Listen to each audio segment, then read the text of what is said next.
Hi, this is the Untitled podcast. We are HomeGround, We are HomeGround. and this is where football comes home. Is it?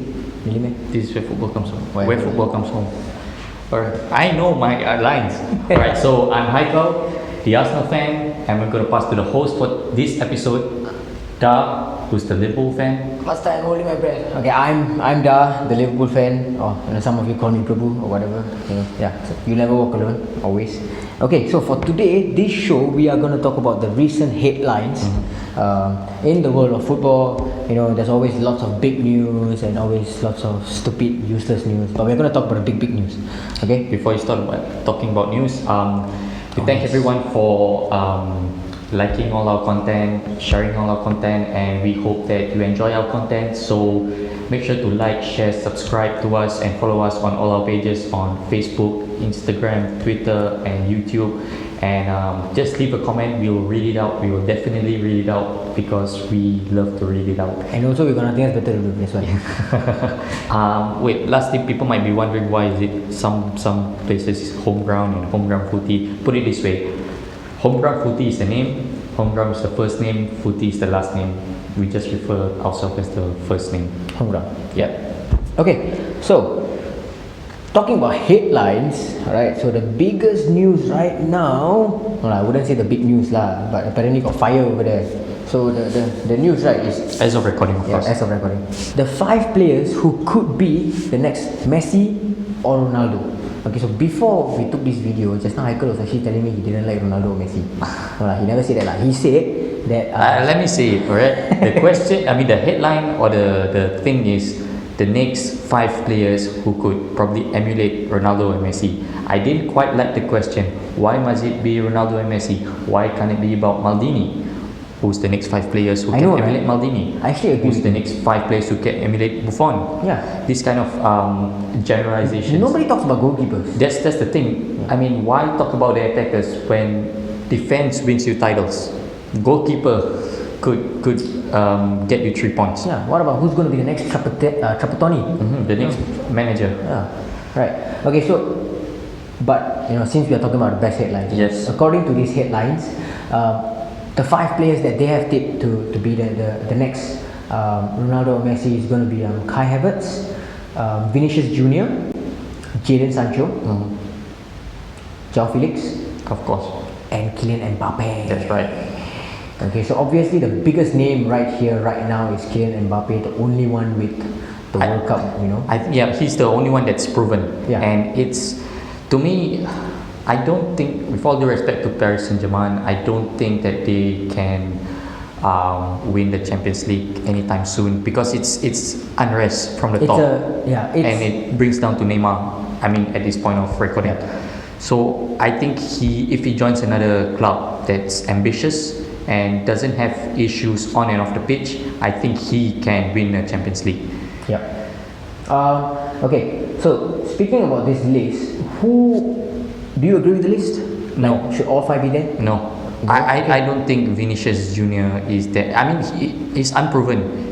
You could probably say yes, his time is gonna come, but he's unproven. To me, would rather have someone that's proven. Raheem Sterling is not there.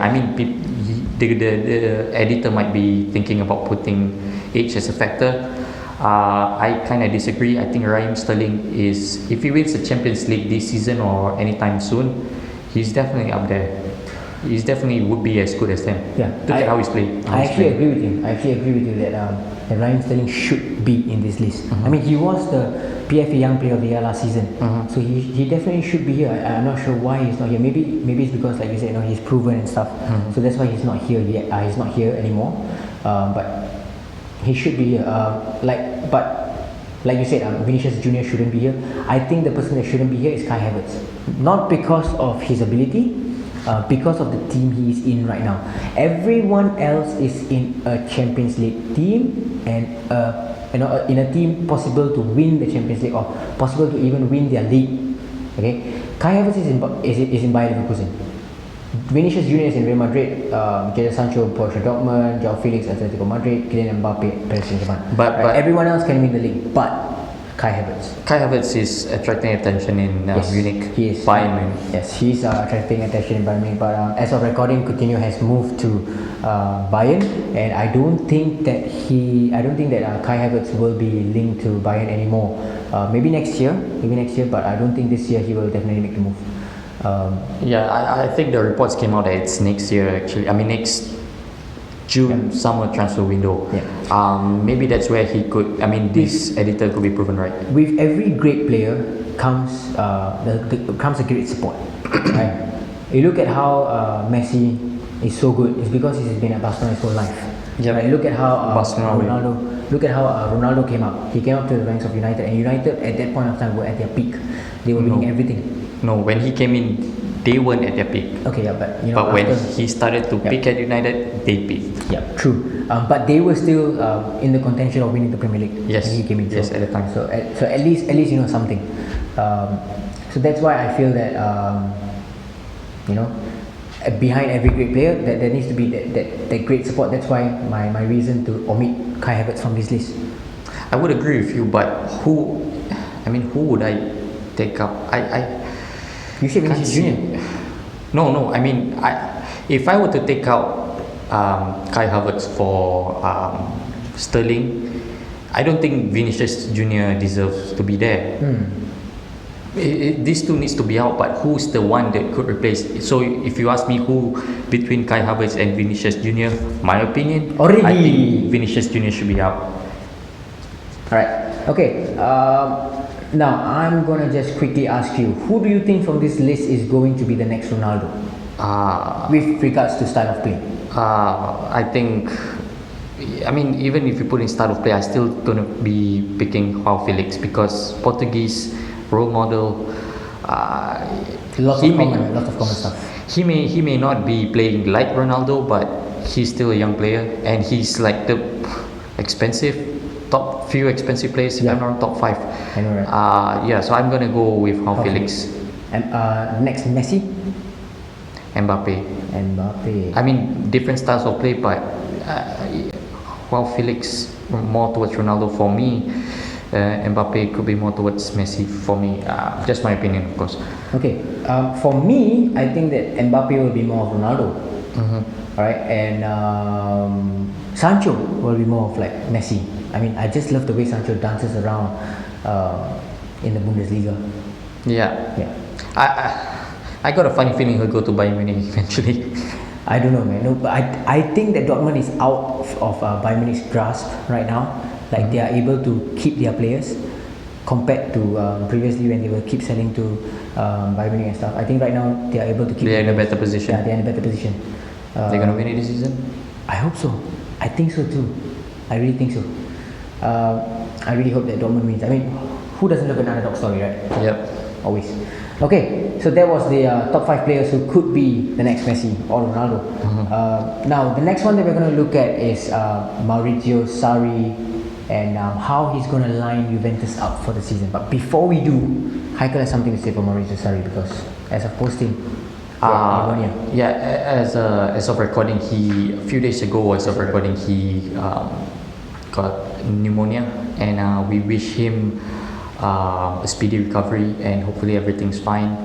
I got nothing bad to say about him at all. I don't think anyone has, and even his players, even the players that played for him has nothing bad to say about him.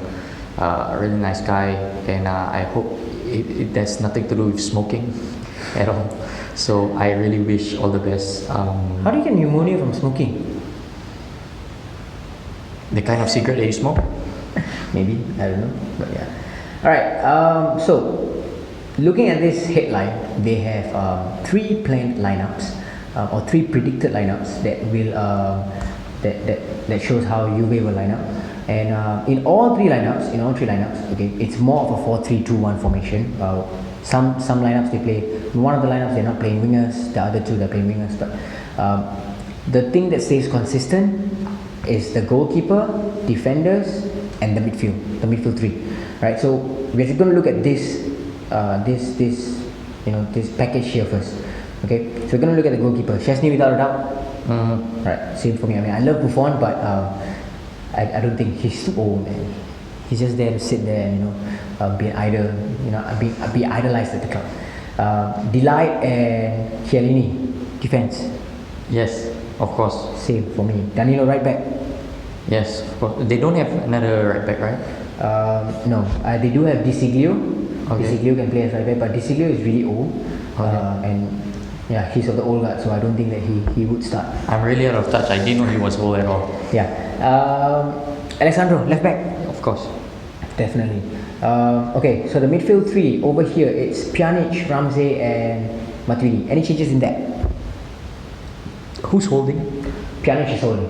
Pjanic is a holding midfielder. Sari likes to play that a passer in the holding position. I disagree. A defensive midfielder should be in that position. Just my opinion.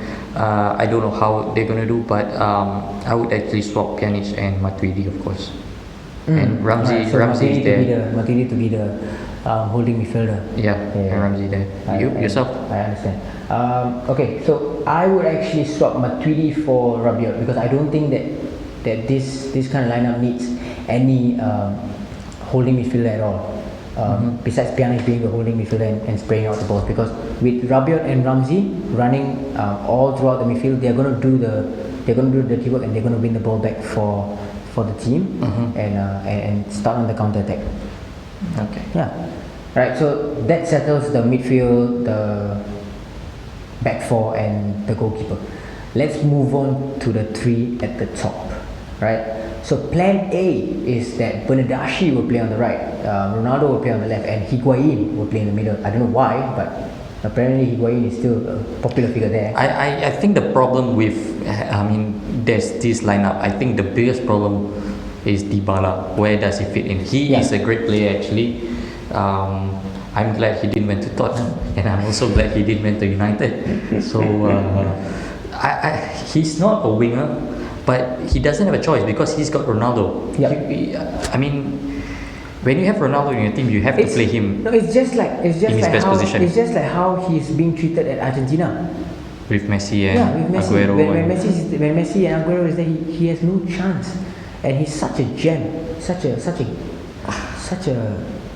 wonderful player to watch.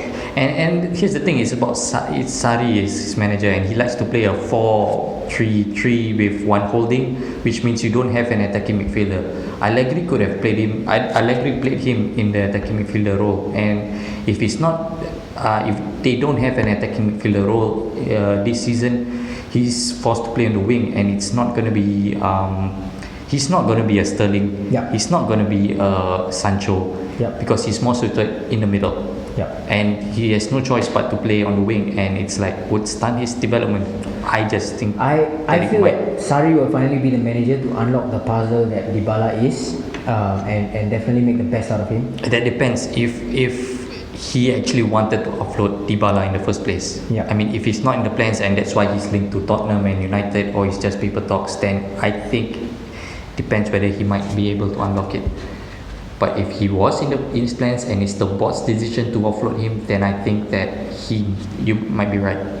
Alright, so what will be your front three then? Will you play wingers or will you play two attacking mid? It's funny, Cuadrado and Douglas Costa were never Costa mentioned. is not in, and it's They never weird. mentioned at all. I think Douglas Costa still has something in him. He's not that old, right? I think it's about 28 or 29. Yeah, if he's that age, then I think he should be in his prime.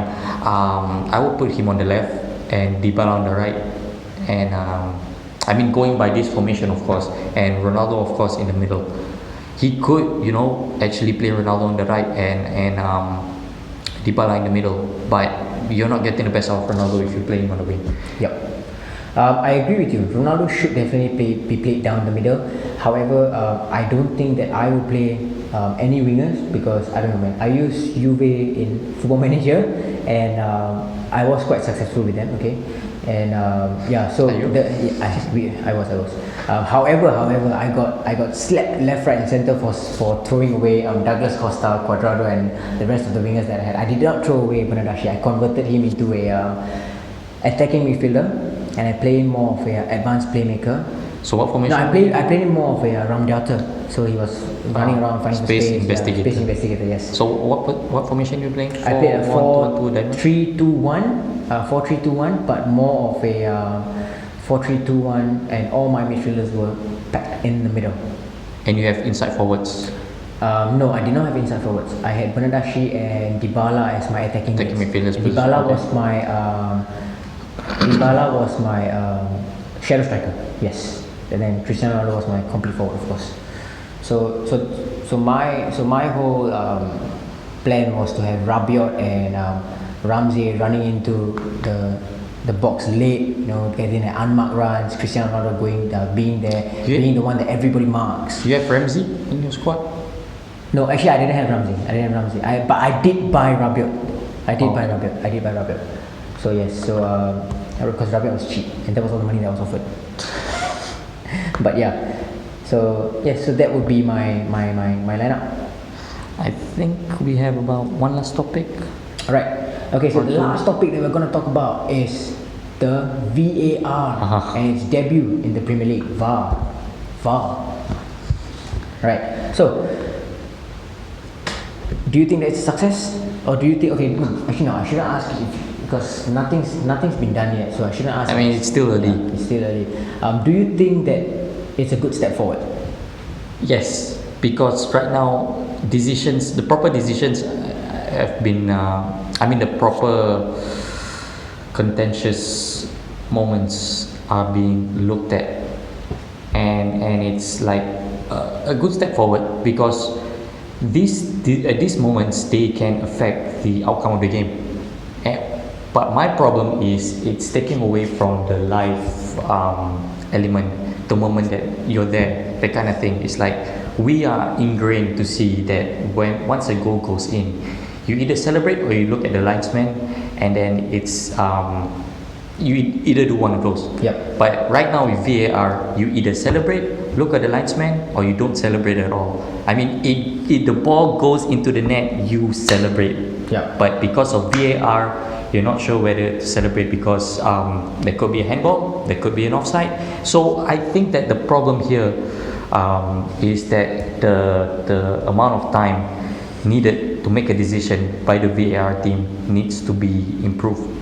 If they can do that, then I think I'm all for VAR. Yep. But at this point of time, it's still a work in progress. I think that the only way that can be done is of course with technology and with time. But I wouldn't want to see all the decisions made just by a computer. Like I would love to see humans. I mean, referees be the ones making the decisions at the end of the day. The linesman still there giving his opinions and stuff. We wouldn't want to kill the humane side of football. Yeah, so that's what I think makes football great. But the good thing is this time around they don't have this. Wait, really? They didn't make it anymore? I've never. I don't see Premier League. I always see they came out with the board, the big screen. Yeah. VAR checking that kind of thing, and then suddenly they give after that they give the decision. It's not this. You know what's the funny thing about VAR? So Man City has been dumped by VAR twice. Last season in Champions League they got knocked out of the semi-final against Tottenham because they lost, because VAR scored a goal for Tottenham, and gave them a pass to the final. And then this season, in the second game of the season, Man City against Tottenham, same thing happens. The same teams. Yeah, you know what's the funny part about the whole story? Aguero got sucked off. It got replaced by Jesus. And when Aguero came out, he actually had an argument with Pep Guardiola, calling him a baldy and saying fuck off and all. And then after that, he went off to the bench, sit down, and then in the last few minutes, Jesus scores. And when Jesus scores that goal, Aguero rushes down the bench, goes over to Guardiola, and he hugs Guardiola, and apparently they patch back up lah. So apparently, I think Aguero must have said lah, hey, actually your hair very nice lah. Then I got nothing to say about it lah. Next time I cut like that same.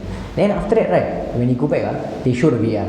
So when they show the VAR, apparently Aguero's face was like, what the fuck just happened? I just went to hug Guardiola and say good job, well done, good taking me out, and then he put it up. Jesus, you won the game. And then now VAR. Now where my face I gonna hide? Aguero must be thinking like that. So that is the ups and downs of VAR. If you're a Man City fan, well, fuck you. But if you're a Liverpool fan like me, then you've got to love the fucking VAR, man. One last thing, I mean, you're gonna have we can squeeze in one last topic, right? Yes, I think we can definitely one last squeeze in thing one last topic. regarding VAR. There's a quote by Mr. Jose Mourinho. Yes. That VAR is meant to catch thieves, something along those lines. VAR is meant to catch thieves.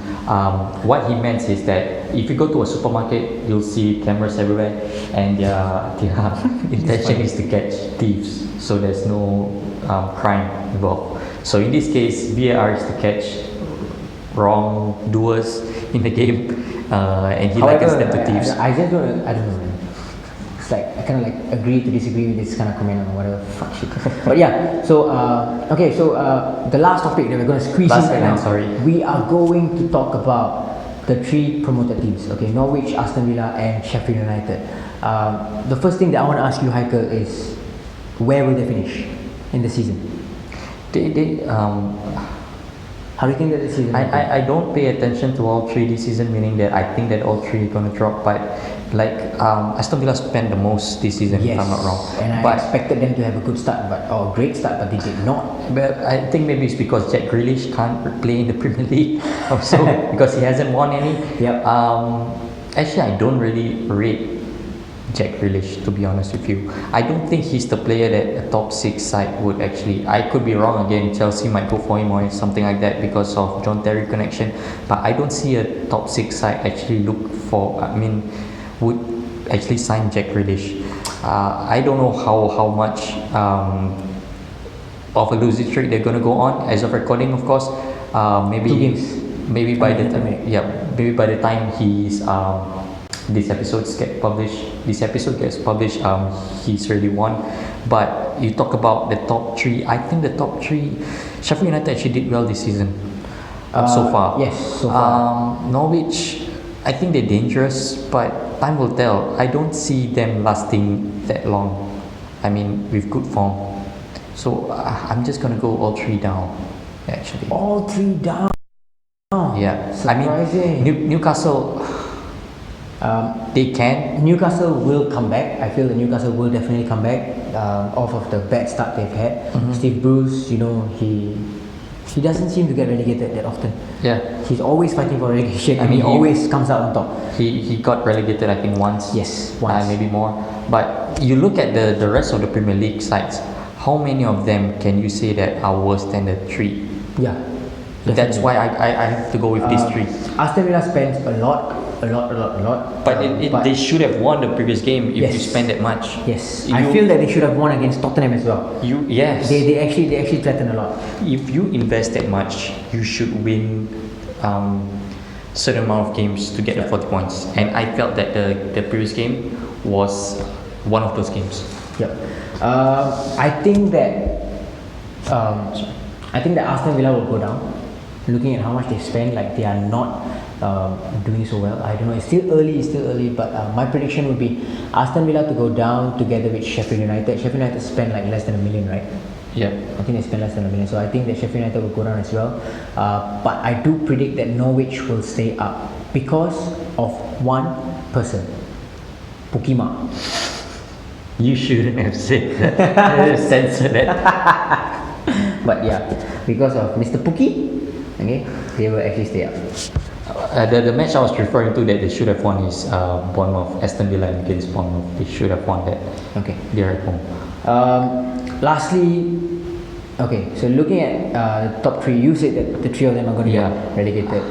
I don't know why, but yeah, he says that. I just don't think they're not any better. I mean, just my opinion again. They're not any better than any of them that's there. Like no other Premier League team went worse. Yeah, the ones that are challenging. The last time that all 3 teams actually stayed up were in 2017-2018 season when Newcastle, Brighton, and Huddersfield all stayed up. That was like 2 seasons ago. Yeah, that was just 2 seasons ago. There have only been 3 instances where the 3 teams, the 3 newly promoted teams have stayed up. So you can see how difficult it is to stay up, and I think definitely one of them will go. but maybe all three will go. I don't know. Time will tell. We will see how strong they are, and that gives us the end of the show. Yep. We are going to wrap it up really soon. Haikal, do the honors. Thank you. If you guys enjoy this show, if you guys do like it, if you enjoy this show, make sure to share it. Anderlecht changed company role after poor start. Wait. I'm sorry. So apparently Anderlecht, just one more news. Okay, so apparently Anderlecht has changed. So okay, if you're not following company, right? Company left Man City. He retired from Man City, and then he left. He didn't retire. He left Man City as a legend, and then he went to their first ever legend, and then he went to Anderlecht, his Belgian club, Second. and he decided to take on the player manager role. And apparently, right now, I've just read the news that he's going to give up his coaching duties. What a joke! He can't be a manager. It's too early. We could have a topic on its own for this player managers or coach manager. We should definitely do that. Man. Assistant coach manager when Tiru comes back. Sorry, back to the honors. Thank you. Yeah. It's a joke. We're gonna end the show here. So if you like the show, make sure to like it. Make sure to share it so that everyone we can hear everyone's voice. In this, we're all. This is our home ground. This is your home ground. Make sure you guys subscribe to us so that you don't miss out anything, and follow us on all our pages on Facebook, Instagram, Twitter, and YouTube. We'd like to thank you again. Also, lastly, leave out comments because we want to read them from you. Could be different, and we will definitely read them because we've got nothing else to do. Yep. So this is us signing out.